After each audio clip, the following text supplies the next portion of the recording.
Pampanga sa matinukoy ng pag-aaral na unti-unti na raw lumulubog dahil sa patuloy na pagtaas ng level ng tubig at subsidence o paglubog ng lupa. Sa kabila niyan, may isang komunidad sa bayan ng Minalin na namumuhay pa rin sa mistulang Water World. Si Joseph Morong on assignment. Hindi ito bahang huhupa rin makalipas ng ilang linggo. Sa tubig na nabubuhay ang mga taga-barangay Manyango sa Minalin, Pampanga. Nakatirik ang kanilang mga bahay sa maliliit na mga isla at sa pangingisda nabubuhay ang mga pamilya.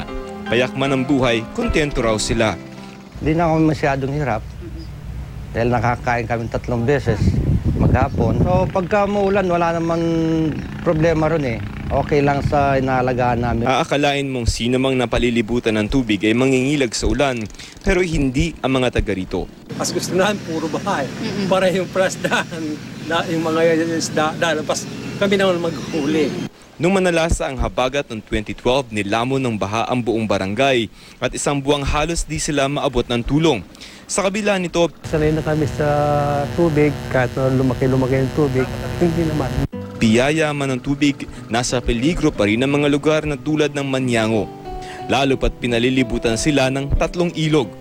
Idineklara na itong vulnerable area at nagpapatayo na ang pamahalaan ng flood control. Tubig na nanggagaling sa upper stream na dadaloy dito sa barangay ho natin, para mapabilis lang po yung pag-subside ng tubig.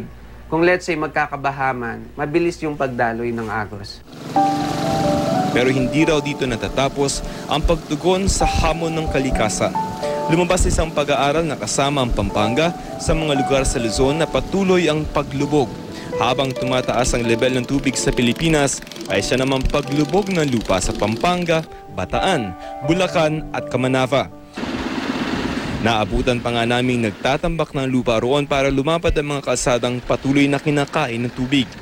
Hindi ito danger zone kaya't hindi kailangan mag-relocate ng mga residente. Ayaw rin naman nilang lumipat, lalo pat karugtong na ng tubig ang kanilang kabuhayan. At dito rin ang gagaling ang supply ng isda sa Luzon. Kaya ang pinagtutuunan ng pansin ang kahandaan, DRR o Disaster Risk Reduction. Tinutulungan namin mag-prepare ng evacuation plan, contingency plan, yung communication plan at mag-set up ng mga early warning system dito sa community. At magbubuo din kami ng mga children's group para ang mga bata pagdating ng disaster ay alam kung saan o ano ang gagawin during the disaster. This is the new normal. Alam naman natin na ang Pilipinas ay talagang bugbog sa mga disaster. Pagdating ng disaster ay mas magandang handa kaysa sa pagdating ng disaster doon lang after natin makita kung ano nangyari doon lang tayo kikilos. Tinututukan din ang pagtuturo sa mga bata na naging inspirasyon ng class salutatorian na si Mialen. Maging guro po talaga. Gusto ko rin po silang makatapos ng pag-aaral po.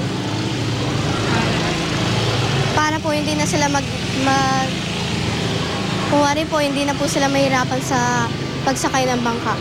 Hanggat may mga katulad ni Mialen na nangangarap at may mga umaagapay, hindi malulunod ang pag-asa at hindi sila mabubura sa mapa. Ako si Joseph Morong at ito ang aking assignment.